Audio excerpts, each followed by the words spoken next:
Bienvenue sur le podcast des pros de la petite enfance. Nous vous proposons une série d'entretiens consacrés aux compétences du jeune enfant avec Josette Serre, docteur en psychologie du développement, l'une des plus grandes spécialistes françaises des neurosciences. Des interviews réalisées en partenariat avec Planète PEDA. Aujourd'hui, est-ce qu'un enfant de moins de 3 ans peut manipuler un adulte ?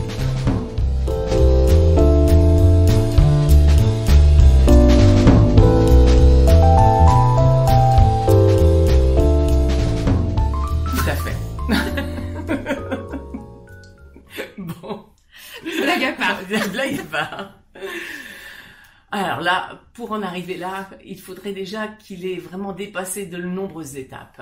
Et vraiment, l'étape essentielle, c'est de savoir que les autres ne pensent pas comme lui.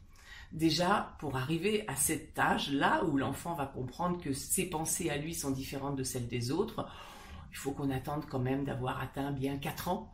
Donc là, on va voir que nos tout petits sont ce qu'on appelle égocentriques, c'est-à-dire qu'ils pensent eux que tout le monde pense comme eux.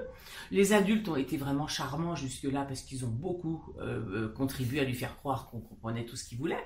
Mais c'est vrai que les choses vont se complexifier avec la communication, c'est-à-dire que l'imitation est vraiment un moyen de dire à l'autre qu'on est avec lui, mais ça va pas loin, c'est pas une communication vraiment de partage ou d'échange. Mais quand le langage va arriver, c'est là où le langage va permettre qu'on puisse se dire des choses et s'envoyer des messages, par exemple de jeux communs, de situations dans lesquelles on pourrait se partager les choses.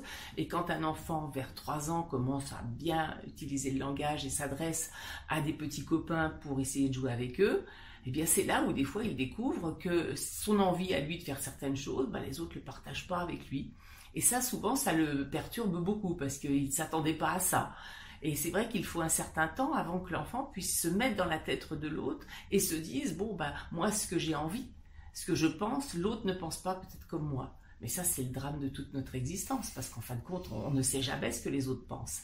Donc là, l'enfant ne peut pas se dire « je sais que l'autre ne pense pas comme moi », et je vais en plus lui mettre des idées subversives dans sa tête. Donc la manipulation, telle qu'elle est des fois exprimée, n'a aucun sens. Un enfant n'a absolument pas idée qu'il peut, par ses propres pensées, changer l'état d'esprit, la pensée de l'autre. Ça, on aura ça quand on commencera à avoir un enfant qui dit des mensonges pour manipuler l'autre. Mais la manipulation par mensonge, c'est je te fais croire quelque chose qui est plausible que tu puisses croire, et moi que je sais qui est faux.